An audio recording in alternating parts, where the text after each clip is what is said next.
Hello, everyone, and welcome to my webinar on AI Tutor Pro. We have delegates, participants from around the world today, and I'm really thrilled to be able to share our tools with everyone. We've got people from as far as Argentina to all the way to Zambia, Australia, most from Canada, very large number from the USA, and also a large contingent from South Africa. So welcome all. This is a great opportunity. This is our first webinar on AI Tutor Pro through Contact North. We've given a number of smaller webinars, and this is a terrific opportunity. And thanks for coming. Thanks for signing up for this event. So I'm Ron Owston. I'm the academic lead in developing all of our AI apps at Contact North. We have 5 apps available now, and our flagship, I would say, is AI Tutor Pro. It was launched last fall, and we've had tremendous uptake, and we're continuing to enhance the tool. And I'm going to share with you some of our roadmap at the end of the session of what we're doing down the road, and sharing some very exciting features we're going to be introducing. Right now, if you haven't looked at the tool for a while, if you saw it earlier, you'll already see some new features. So with me today is Sarah Gavro, Research Associate as well at Contact North, and she's going to be handling questions. If you have specific questions, please post them in the Q&A. There are a lot of participants, and Sarah may not have time to look at in the chat. So please post them in Q&A, and she will address them, and I'm going to be pausing for that. Let's begin. I want to share with you our agenda for today, and we'll just bring it up here. Start at the end? No, we don't want to start at the end, do we? We want to start at the beginning here. So, okay, here we are. So I'm going to spend the first 15 minutes or so on the basic features of AI Tutor Pro, about 15 minutes. Then we'll pause for some Q&A. Then I want to give you a hands-on activity because I feel that it's important for you to get a feel for the tool if you haven't used it yet, and that'll give you a chance to ask some questions about it as well. Then we'll come back and we'll look at some of the advanced features of AI Tutor Pro. You'll see that you can install this as an app on your smart device, right-click to launch it, voice, file upload, and a number of enhancements that we've introduced in the last month or two. And then, as I said, I'm going to look at the roadmap about what's ahead. And we're very exciting possibilities we're going to be looking at. So, and also we'll end then with questions and answers. So with that, we'll launch right into AI Tutor Pro, and I'll show you the basic features of it, as I said, and then we'll pause after I go through some of the basic ideas. First thing you'll see when you come to aitutorpro.ca, you'll see our opening page here, and it's true, learn anytime, anywhere, free. There's no credit card. There's no login required. It's a tool available freely to the community developed by Contact North. And just to allay any concerns or fears, none of the information that you enter into the tool is saved. Certainly, it's not sent to OpenAI, to ChatGPT, which our tool is based on. It's not used for training, so be rest assured. I know many people are concerned about that. So it's available free. There are no catches, and anytime, anywhere. And what I want to add today is and show you in almost any language as well, you'll be able to use the tool. So any subject, no matter what subject area, I think you'll find that it's going to be a very useful tool for both you and your students if you're an educator. We have 2 functions at the beginning: check my knowledge and skills on any topic. This launches a Q&A, question-answer session and gives personalized feedback along the way. Second is Grow My Knowledge, which is more of a Socratic tutoring to help you improve your understanding of a particular concept. You'll see here, I won't play it now, we have an introductory avatar video, and you'll see up here also latest updates where you can, I really urge you to take a look at this, and you can see the updates that we are bringing to the tool. And also we've introduced a newsletter. We haven't issued any yet, but if you can sign up here for our newsletter as well. So that's at the top right. Always take a look at the latest updates. Okay, so right away we'll launch into Check My Knowledge. And again, a video avatar comes up and you can see some introductions to the content as well. So as I said, you can pretty well enter any topic. You'll get better results if you enter a precise topic. So I'm going to try this topic I was looking at earlier, basic principles of psychology. Okay, so I'm going to perhaps embarrass myself by not being able to answer all the questions, but hey, this is cinema verite. We're going to give this a try. I'll explain the other features of it in a moment, but let's click this box summary, and that will give us a summary of the questions that were asked by AI Tutor Pro, my answers, and the correct answer. We'll see how it works. Okay, so as soon as you click that, it launches a chat box. Welcome to AI Tutor Pro. I'm here to help you learn. Here's your first question. In psychology, what is the term used for a pattern of thought or behavior that organizes categories of information and the relationships among them? Oh, I don't know really, but I'm going to just put pattern recognition, and we'll see what AI Tutor Pro says about that. As I said, I might be embarrassing myself here. Yeah, schema. Okay, not quite the answer, but you're on the right track. You see, so it does give you the positive feedback. It's not a yes, no, wrong, right. It's a supportive learning environment we hear. A schema, a cognitive framework or concept that helps you organize. Okay, now let's try another question. How does classical condition explain why a person might feel hungry when they hear a sound of a whistle, assuming they have previously been conditioned or associated to that sound? Okay, this is classical conditioning, right? Yeah, so let's say stimulus and response. Try that. See what, okay, I've got part of the concept, stimulus response. Classical condition, a person learns to associate a previous neural stimulus, like the sound of a whistle, with an unconditional stimulus, like the sight or smell of food. Okay, and it explains it more. Now, excuse me, for your next question, can you explain what cognitive dissonance is and provide an example that might occur in everyday life? Well, something doesn't match with what you know, let's say. Try that. Not the best answer. As I said, I'm perhaps embarrassing myself slightly by choosing this topic. Again, it says, I've captured the essence of the idea. Okay, and it goes on. Now, let's say I simply, next one, what is the bystander effect? Let's say I just don't know. And nothing wrong with entering that. And AI Tutor Pro will help you along the way. Okay, it explains it some more. The bystander effect is a social psychological claim.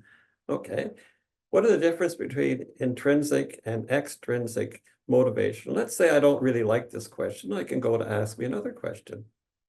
And there we are.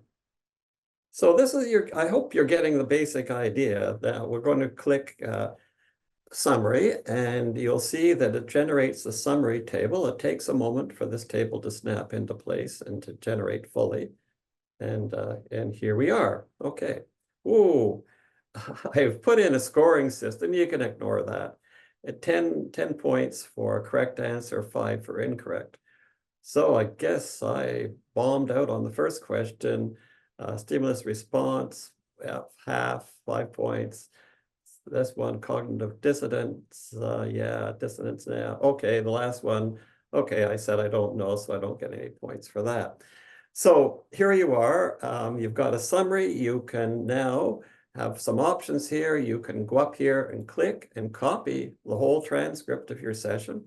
If you had students doing this in your class, you could ask the students to submit this transcript to you.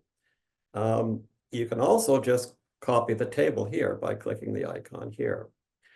Another nice feature that we've introduced lately, I think it's quite exciting, you can share it via social media. So here I am, I'm going to post this on Twitter, X, okay, and right away, here's my summary table. And again, you can see if you're in a class setting, either online or even a face-to-face class, you can easily have your students post this Facebook, X, or LinkedIn, and share it, and then you can go back and search for, you'd put a hashtag, say, for your course number, and search for that course number and find the students' tables. So another nice feature of it. So let's go back, and I'm going to copy this term, and I want to show you the contrast when we look at the next tool with it, the Grow My Knowledge. Okay, we have here, Grow My Knowledge, basic principles, and we're going to start the same topic, and we'll see how it goes. So you'll see this is a different approach. Yes, there's questions, of course, and it steps you through the questions, but it's not assuming necessarily that you are ready to jump in full speed and know all about it. So considering psychology, a scientific study of mind and behavior, let's begin with a fundamental question. What is the significance of understanding human behavior and psychology, and how can this knowledge be applied in everyday life? It helps, let's say it helps predict behavior. Okay, and we can go through that, and that's correct. Okay, it likes that. And okay, can you now, how does this apply to real life scenarios? Can you think of an example, and so on? So I won't spend a lot of time at this, but it just shows you that this is a different approach. There is no summary table available for this one, but it gives you a different approach. And what I want to do, I'll click done, and you'll see it's, again, it's a positive message here. Don't hesitate to ask me more questions and so on. Best of luck with your studies in psychology. Yeah, I think I need a bit of luck. But now watch this. We have what we call a learning level, which is from elementary to professional. And I'm going to have the tutor come back at simplified language. It's not that this is aimed at elementary students. It's just a way of simplifying the language. And we'll see what it says. Start. Okay. And you'll see that it's a sort of a simpler version. We'll start out our journey. Can you tell me why you think it's important to understand our own emotions? Oh boy, I don't know. Well, so let's say I don't know. And let's see what it comes back. It's quite important because it helps us know why we feel a certain way and how we respond to different situations and so on.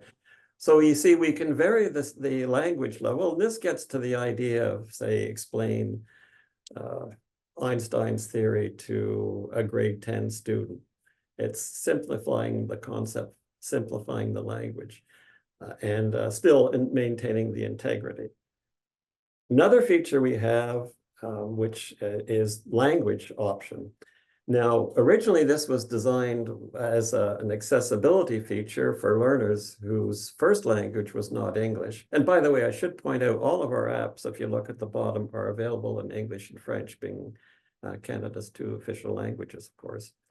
So, but we're thinking of it in terms of the many immigrants to the country and people whose first language is not English or French. And so we now have the capability of that person perhaps choosing their language and then say Spanish, and then having the dialogue in their language. So I can still use the same one. I can enter it either in Spanish, basic principles of psychology, or I can have the system respond right away. And you'll see right away that it responds in that language. And this is working quite well. We've just giving a demo yesterday to some colleagues in Norway and switched to Norwegian, and they're saying, yeah, that's pretty good. So I can't vouch for the Spanish here at all, but see, it allows that. And also, I think there's a nice feature here for language learning for students whose first language, say, is in English, and they're learning another language. They can have a dialogue in their own privacy of in that language and test their own understanding of the concept. They can simplify the level of the language as well through the option here, and so on. Also, we have a feature where we can jump to different levels of complexity. So in a way, it's a bit of a contradiction. If I say advanced basic principles, well, I guess it makes some sense. We can do that as well and carry on like that. So let's pop back to our agenda. We're already slightly ahead of time, but I think that's fine. Sarah, what we'll do is just handle, if there are any questions right now, we can handle those for a few minutes. Then I'm going to suggest a hands-on activity. Sounds good, Ron. We do have a few questions here in the queue.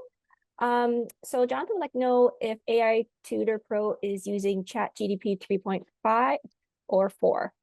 It's using 4.5, the very latest version.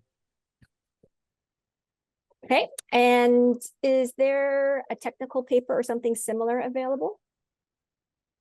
A technical paper, no, no.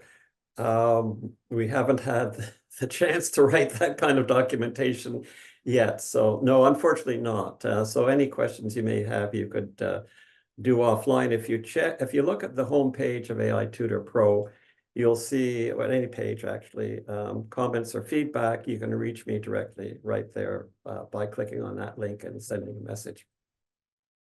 Great, thanks for that. Angela would like to know if it understands slang, for example, IDK. Oh yeah, I think it'll do a pretty good job at that. It's very tolerant for slang, grammatical errors, spelling mistakes. It's actually quite remarkable. So all I can say is give it a try, and I think you'll find it does a pretty darn good job. Hey, Karen would like to know how many questions will be asked if you don't type finished. Okay, that's a good question, Karen. It'll keep on going for a reasonable length. I don't want to say infinitely, but it'll keep on going for until you're probably exhausted and had enough of that topic. The odd time it might stop, and all you say is just ask me more questions or ask me another question, and it's going to keep on going. Yeah, there's no actual limit, formal limit to the number of questions it asks. Are there any more, Sarah? There are a few more. I'll just pick a couple here. Do you know if the tool is accessible in China? Yes, I don't see why, as long as you can access Canadian domains, aitutorpro.ca. And if you noticed before that we have a number of languages here, and we have Chinese, simplified traditional Chinese as a language option. So you could, the user interface is in English, but the dialogue is in the chosen language. Sarah, I think what we'll do is just pause for a moment. I said we'd have a hands-on activity, and we can do that and perhaps handle a few questions at the same time. So what I'd like you to give it a try is just type in any topic, answer several questions, but before you do that, click Summary Table, and then post the results after you're finished answering a couple of questions on Twitter, X, if you have an account. If you don't, well, you won't be able to quite do that. And what I'll do is I'll search for AI Tutor Pro and see here's my latest one that I just put up a moment ago in this demonstration. And I'll keep an eye on this page and we can show some of your tables. And this will be modeling really how you can do this in class. So type in any topic that you know something about or know nothing about and see how the tool performs for you. So Sarah, I think while people are doing that, I can answer a few questions as well. Hey, sounds great. Patrick asks if you have any intention of adding voice input as well. Yes, we do, and I'm going to be demonstrating that. It's available now. And the short answer right now is if you're using your smartphone, you can just use the voice input feature on your smartphone. If you're using it from a desktop, I'll show you how to do that in just a moment as well, just through a simple keyboard shortcut. And it can be very effective in terms of both accessibility for learners who prefer oral and written, and also, again, for language learners, it's a very effective tool for that. Sarah? Yep. Okay. So Carol asks, does it hallucinate if it doesn't have an answer, for example, in providing citations? Well, Carol, no, we don't we actually tell it specifically not to provide citations because we know that ChatGPT at this point hallucinates, as you say, it gives inaccurate citations. So it won't do that. In terms of accuracy, I think that also is an issue. Accuracy, I would say we're probably around 95% accuracy. I don't have any formal study of it, but just from my own extensive use of the tool, I'm finding it's pretty good. Where you may find it falls down is in, sounds ironic, but in very simple math, it can make a mistake. And so that's a bit of a problem. So I'm not really a fan of saying, go ahead, use it for math. Certainly simpler math, the irony is more complex math. If you get into statistics and a advanced math, calculus, and so on, it's probably going to be more accurate. But basic math, it somehow trips up. I know somehow it's because of the way it handles it handles numbers and so on as text, and that's the basic issue. I'm just gonna, Sarah, just refresh my page here and see if there are any other posts right now. If the AI Tutor Pro, I don't see anyone at this point. Okay, we'll just carry on a moment and see if there's any more. And then I'll jump ahead and start our next half of the session. But in the meantime, Sarah, questions? Great. Giselle would like to know, will the Armenian language be added to the list of languages? Okay, in terms of languages, you'll see that languages, only certain ones are listed. About 30. And the reason why we have only 30 languages listed is because right now, ChatGPT, OpenAI only supports those in voice support only in those languages. However, if you enter your question in Armenian, and of course, I don't know a word about that. So if you enter your question in Armenian, not your question, your topic in that language or any other language, ChatGPT can handle about over 100 languages, I believe, at this point. So enter it in and you'll find it's almost certainly going to respond in that language. So even though we don't have that as a choice here, it's going to work that way. And the way we got into using languages is the fact I was doing a workshop in Costa Rica and I saw participants were entering their topics in Spanish. And I said, hey, this is working great. So why not just provide that option from a menu? But it will work in any language, essentially over 100 languages. Sarah? Perfect. Do you have time for one more? Yeah, one more, and I think we can then jump into the second half. Great. So David would like to know if you're able to condition the responses other than level, for example, length and depth of response or response in point form, etc. We are able to do that, but see, what we're basically doing here is just sending prompts to ChatGPT. We could modify our prompts to allow that, or we could have some options like pull down menus to allow that, just as though, so you'll see that we have that in the Grow tool. You can pull down topic difficulty. But these are the only options we have right now, but in your actual topic, you can specify it. So exactly how you'd like it to respond. And I think you'll be, uh, I think you would find just by specifying the topic and adding some qualifiers to it, just as you would when you use ChatGPT alone, is probably going to give you the response. Not, I can't guarantee it's going to, but probably going to work that way.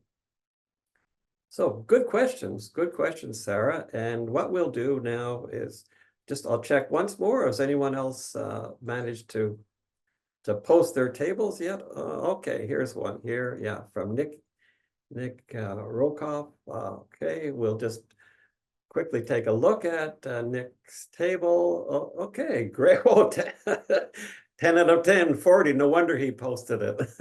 I should delete my post. But anyway, here we go. That's terrific. So great to see that. Okay, so I'll check back at the end and we'll look at that. So next, okay, jumping ahead here. Advanced features. Okay, app installation, right click to launch voice, file upload. Okay, good. App installation. Okay. Now, okay, you may be using this on a smartphone and you're saying, well, wouldn't this be nice to have this as an app? Well, it displays very well. It's responsive design here. It displays very well. So in fact, you can. We have the directions in right here in our news. It's available here. You can, for Android and iOS, Apple, you can, the directions here how to do that, and I'll just give you a brief demo of how that is done, in fact. So using Chrome, if you go up here to 3 dots and pull down to save and share, you'll see this, install AI Tutor Pro. And go ahead and install that. It'll work on a desktop too. In fact, it'll be an app, a dedicated app on the desktop that you can click on it and launch AI Tutor Pro alone. But you do this on your smartphone and install, and you'll get an icon just like any other apps. You don't have to bother going through the store, the Apple or the Android Google Play Store. You can just install it directly. So nice feature that we have there. Right click to launch. Oh yeah, this is another feature that we introduced. Okay, let's say you've got students browsing a website within your LMS, within your course. There's a concept that they don't understand. And I happen to open this Government Parks Canada site here. And I noticed that National Historic Sites in Canada. Gee, I wonder what that's all about. And I right click, and we're all familiar probably with search Google for National Historic Sites in Canada, but that'll just give us the answer. We want to learn a bit more about it. So we can install a Chrome extension that will give us the 2 options. Check my knowledge on National Historic Sites in Canada, and it launches right away into AI Tutor Pro, and we can proceed with our topic here. What's the most famous National Historic Site in Canada? In Port Royal? Oh, what's most, okay. Early beginnings, can you tell me what European settlers built the habitation and why it's significant, and so on. So very handy tool, and just right click, launch for any web page or in your LMS, any of the content in your course students are working through, they don't understand the concept, they can launch AI Tutor Pro. Voice features, yes, voice, get back here again, sorry. Voice features. Okay, well, let's do that. We just did the National Historic Sites in Canada. Okay, we launched that, and we have now a voice feature here, and you should hear this in a moment when it loads. Welcome to AI Tutor Pro. I'm here to help you learn. Here's your first question. Imagine you're on an exciting road trip across Canada to visit national historic sites. One site you come across is the famous L'Anse aux Meadows. Can you tell me why L'Anse aux Meadows is significant in Canadian history? Well, let's say I don't know. And if, like I said, on the smartphone, smart device, you can just use the voice input feature. If you're using a desktop, there's a little known command, Command H. I don't know the answer.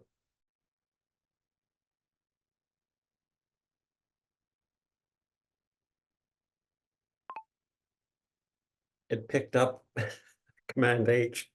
Oh, sorry, Windows H, the Windows key and H. And you do that and you can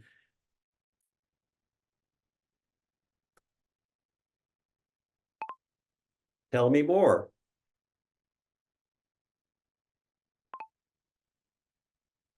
And you see, you can have a dialogue this way. And you can imagine if this dialogue was in a language that you were learning, you could have this dialogue in that language as well. So here we go. So that's the voice input feature, very powerful feature, and something that we hope to be able to provide more documentation and some ideas how you may use that in various teaching situations. File upload, that was the other feature that I wanted to demonstrate here. Okay. This works for both the Grow My Knowledge and Check My Knowledge tool here. So, okay, so let's say you have both you can go here and you can paste in some text, and not a lot of text here, but let me just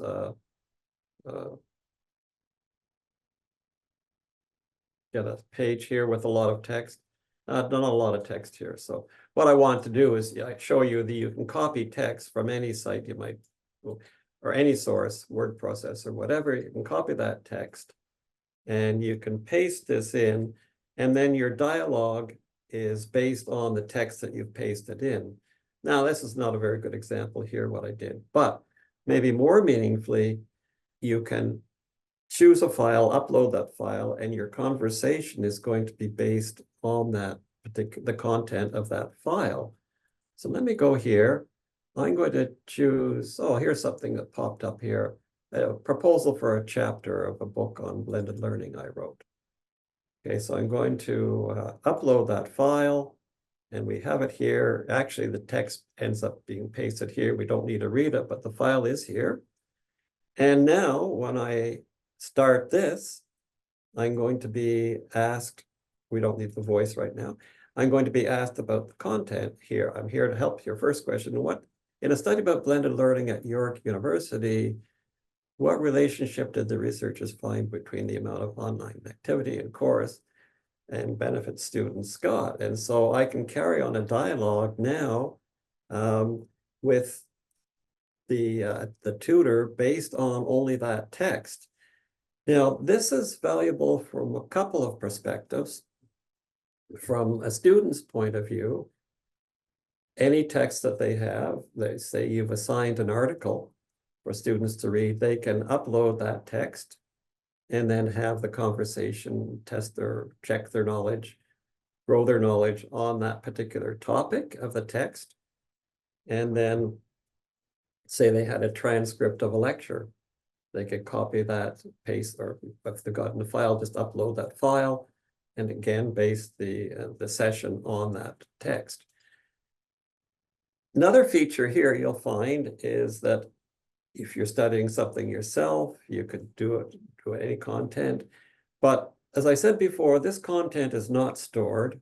we're not storing this, we're not saving this at OpenAI. So if you've got original content, you don't want, you'll share with your students, but you don't want it widely distributed. You can be assured that when you use it with this tool, it is not shared with OpenAI. So very nice feature here that we've introduced. Okay, Sarah, are there any questions on these features before I jump ahead about what's next? Yep, there's a few here. Yep. Thomas wants to know, when you upload a file, does AI Tutor Pro read equations, figures, pictures, etc.? Okay, in terms of equations, I think simpler equations, to tell you the truth, I haven't tested that directly. Simpler equations, yes, it will read. Pictures, I would say, no, it doesn't read. I think that's quite safe. And that becomes a potential problem. You see, if I had gone to this here and pasted all of this in, I could try it. We see, paste all that in, and I could refresh the page here to get rid of that other text. Paste that in. It's not going to paste in the pictures. So it's not something, it's all pasted as a string. It's not pasting in the pictures.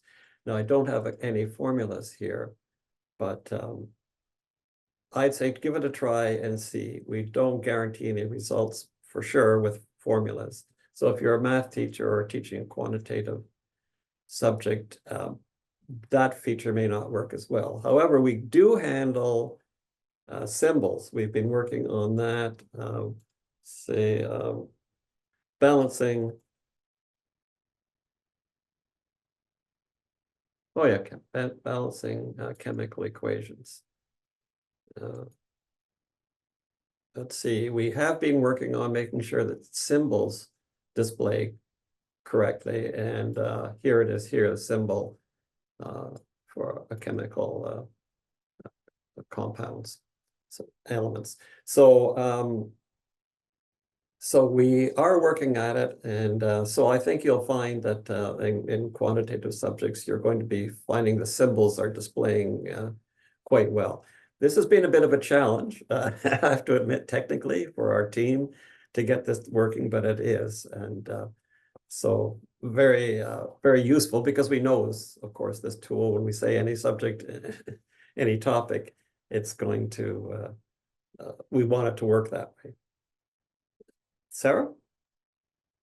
Okay, Mandy asked, I tried this last week by asking about Canadian history. I noticed that if I wanted to elicit information having to do with Indigenous peoples, I had to specifically ask for this. Can you explain how this program will continue to learn?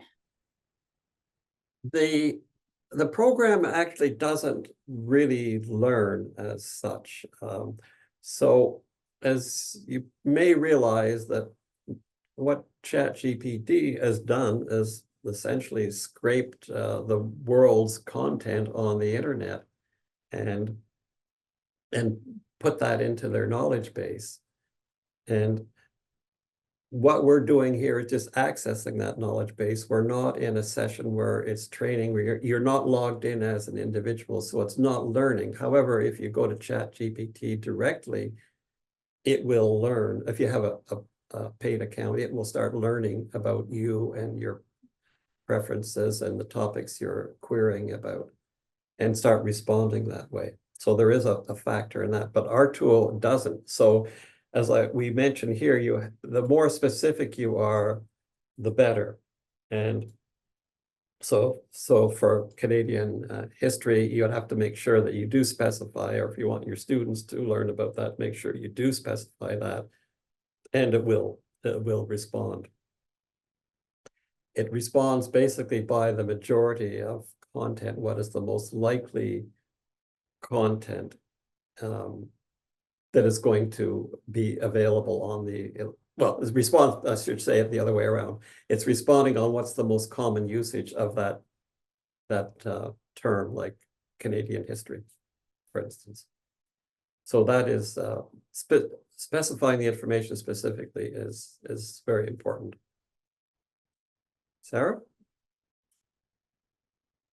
Okay. Lots of questions here. Let's see.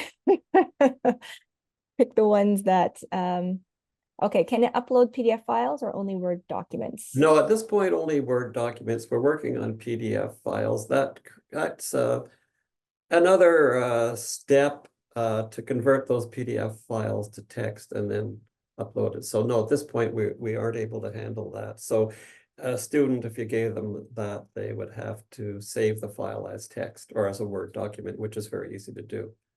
So not at this point, but we will introduce that. It's not a priority at this point, but we will be introducing that. Next. Okay, you have time for a couple more. Sure, yeah, I think we're okay. We're in Okay. schedule pretty well here. Thomas would like to know, what is the experience with uploading a PowerPoint file? Well, you could try it, but it's not going to work as far as I know, unfortunately. No, at this point, we're only taking Word files. I could try it right now, but I don't know where it would go. I don't think it would get it. It's got to extract the text from it. So, and we haven't actually set that up. It might just happen to work, but no, not at this point. Okay, Julie would like to know if the tool can be used to help improve writing, like correcting grammar issue or tone. No, not directly improving grammar issues. You could learn about a particular aspect of grammar, such as dangling modifiers.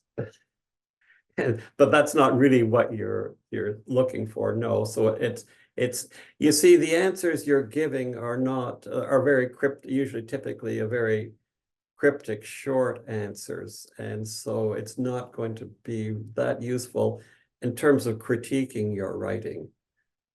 You're better off just going to ChatGPT for that.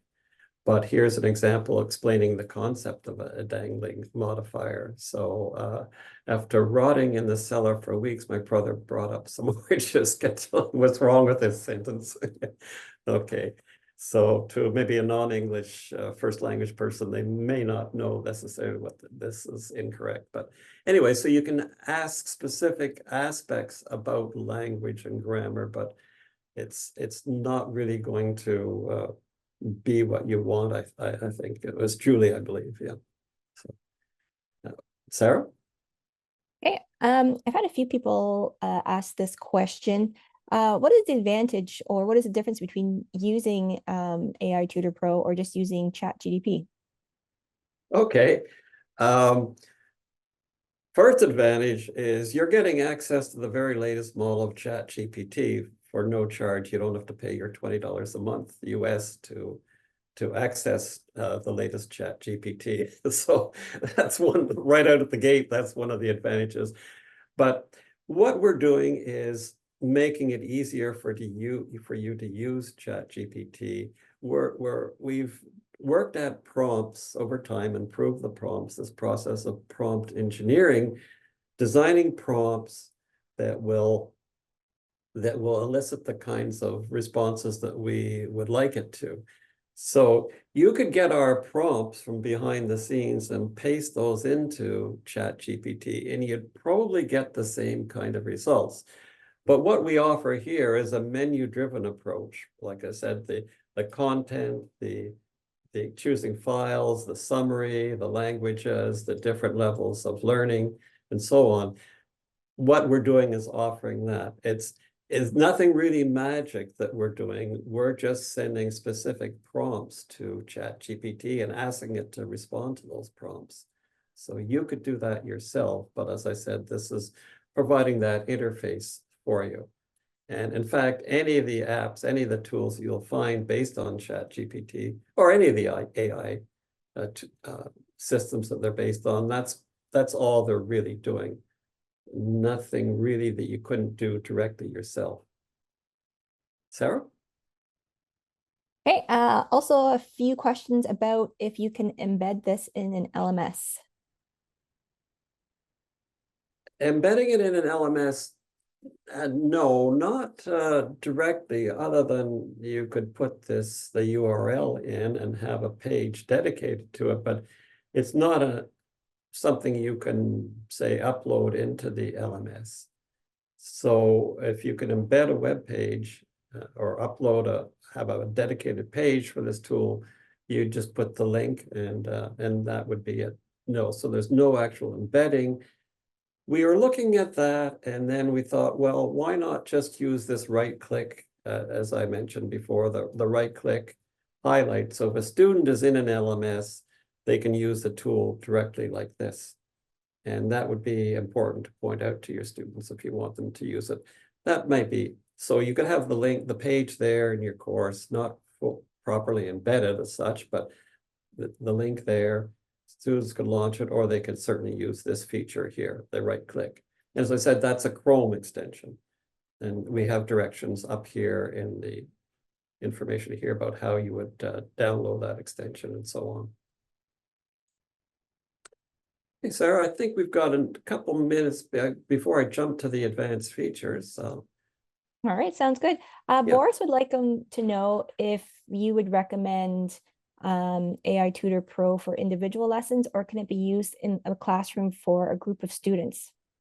yeah, great. That's a segue into putting a little plug for an article that I wrote is coming out in EDUCAUSE Review. It's an open content publication. I list 10 ways in which AI Tutor Pro can be used for social learning in classroom settings. And they involve things like playing games. For instance, one basic idea is that you could have students competing with each other in the classroom, answering on a specific topic and then posting the results or not, but seeing who would get the highest score on that particular topic after 10 questions, say, were asked by the system. So I have 10 activities set out where I talk about how it can be used in that classroom setting, pairing for research purposes and so on. And I describe those. That article ought to be coming out within the next month or so. I don't have a specific date, but EDUCAUSE Review. So I think we'll jump into the what's ahead, because we've got some exciting features I want to show everyone here. One of them is OpenStax. You may be familiar with OpenStax. It's one of the premier open source, open content resources available. It's a collection of roughly 70 textbooks that have been peer-reviewed, professionally edited, and openstax.org is the URL. In fact, many of you may be using that. So what we've done, or what we're working on and hope to launch very soon, is limit your chat to the textbooks, the data, the content in only OpenStax textbooks. This is not working for prime time. So I have this already typed in here. Business ethics, let's give this topic a try. And you'll see what I'm getting at and why this is valuable. You'll know that it's only going to that peer-reviewed content. And also, you'll know that you'll have the citation of where that answer is coming from. What's the primary purpose of establishing a code of conduct in a business environment to let's say, to ensure ethical behavior? Oops, behavior. Didn't like my Canadian spelling for behavior, but that doesn't matter. Let's see if it works. I hope it does. It is working. So you'll see now it gave the answer, primary purpose of establishing a code of conduct, okay, ethical behavior, and it gives the citation, and it comes from OpenStax, these sources here, and they're presented just like a Google search in order of priority. And so the user will be able to click on this, and then it opens that particular chapter in the OpenStax textbook.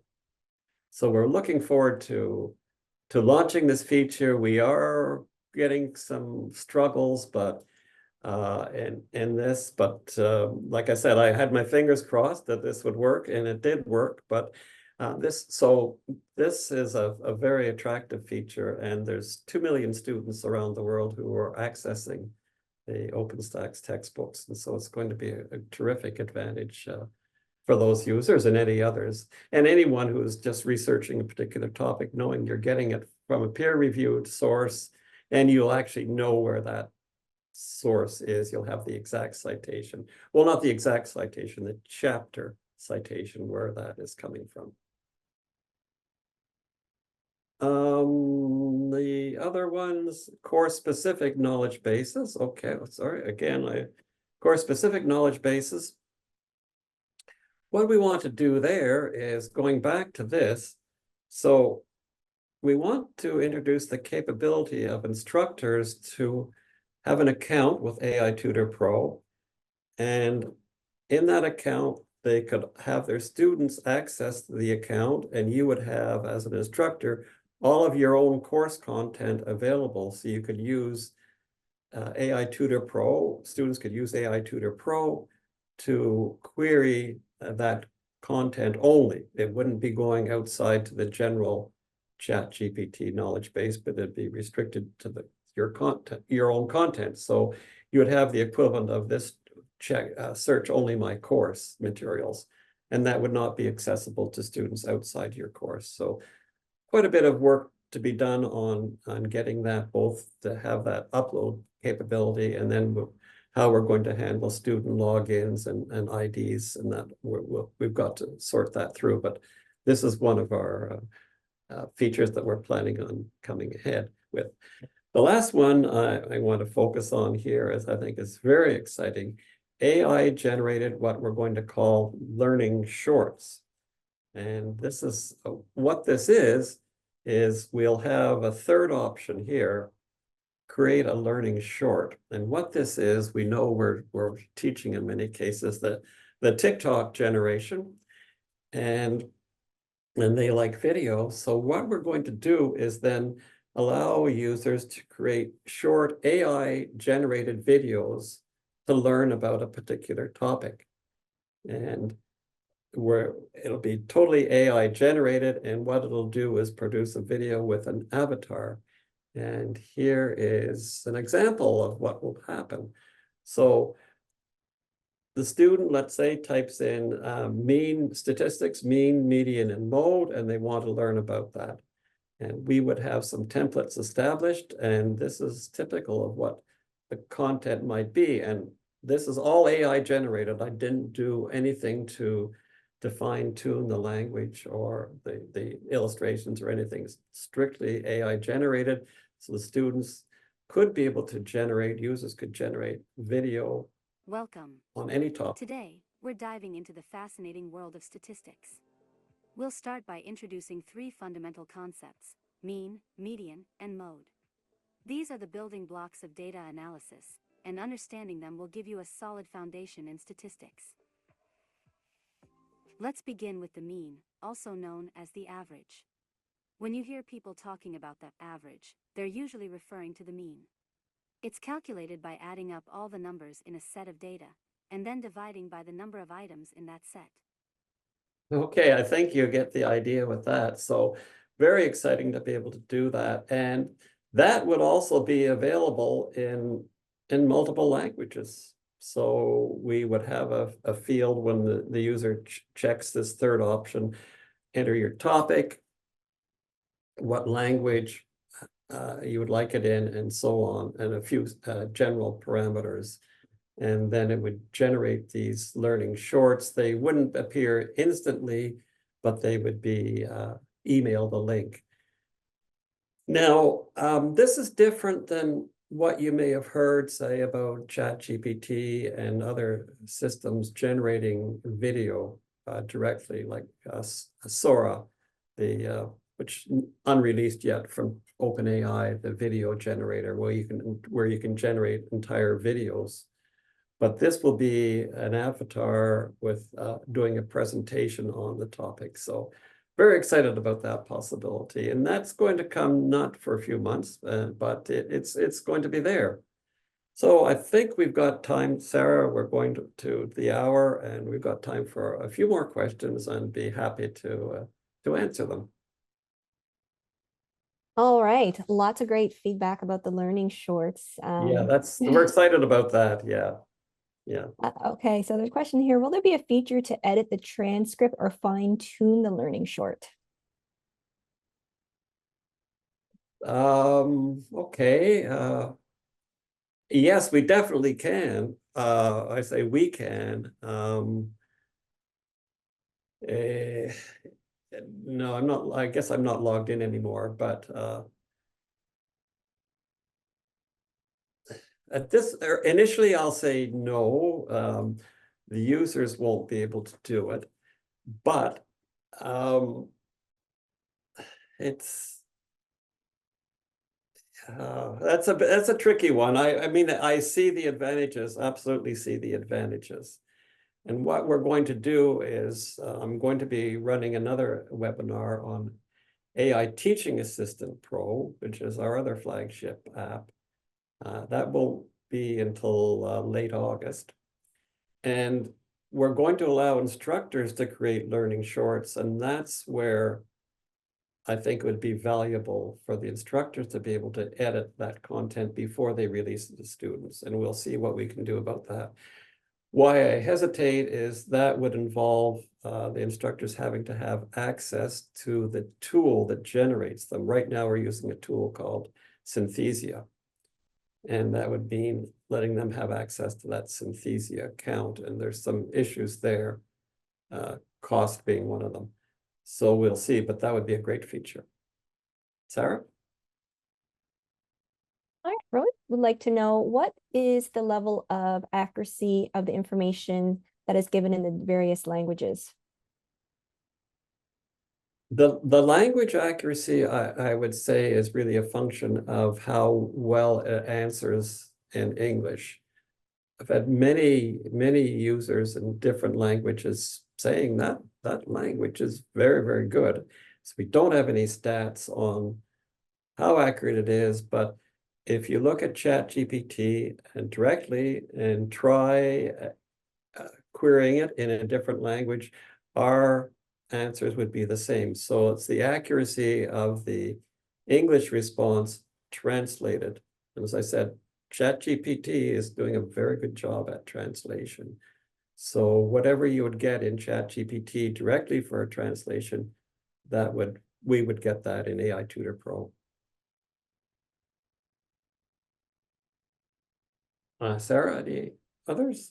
Yeah. Now you kind of let the rabbit out of the hat about the AI Teacher Pro. Did you want to talk about some of the other apps that are available and possibly what we're going to be offering future webinars on?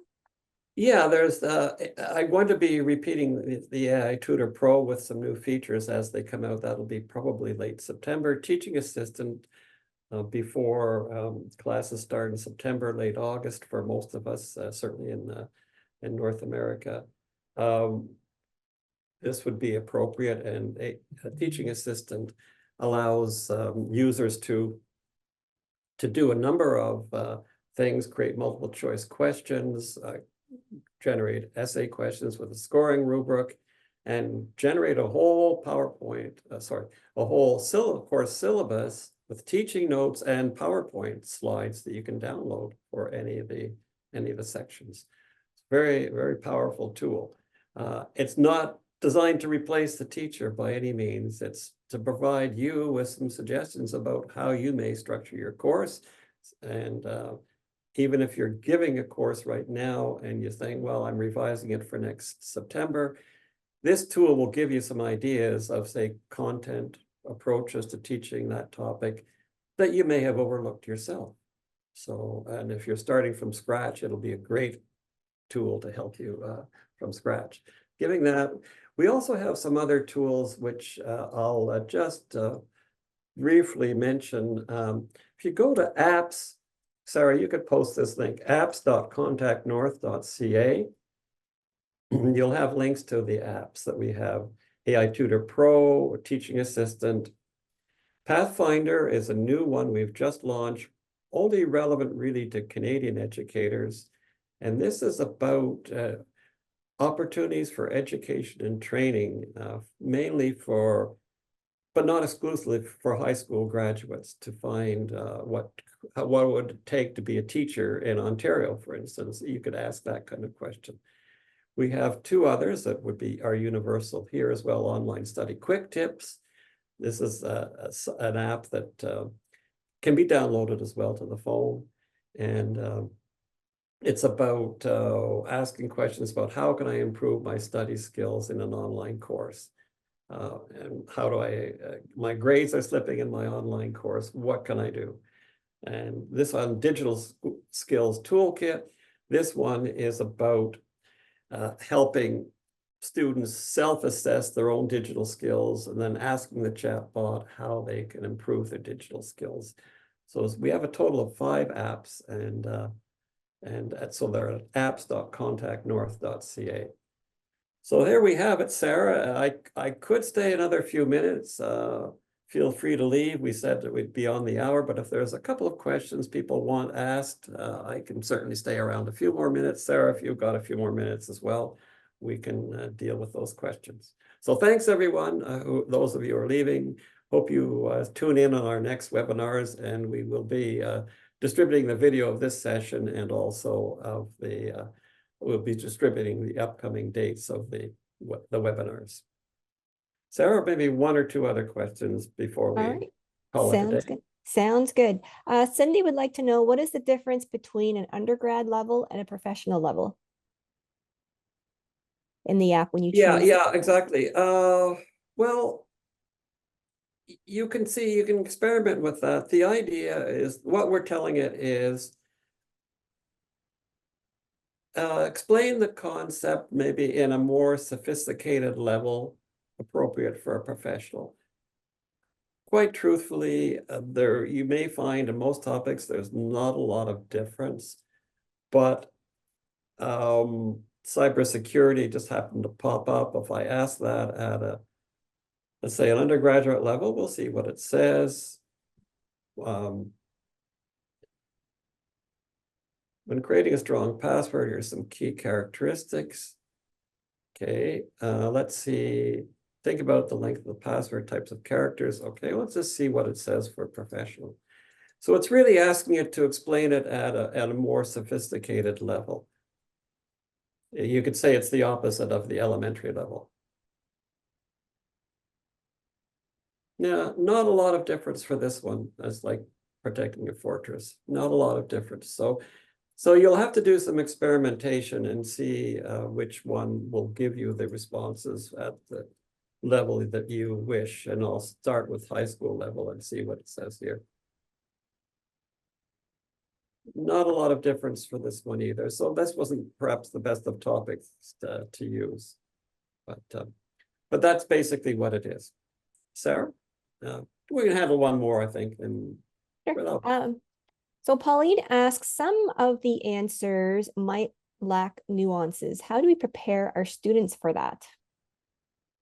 Okay, the lack of nuances, I think you can ask for instance, this one, it's a good point. Give me more details. The students would have to ask for that, or help me with this question.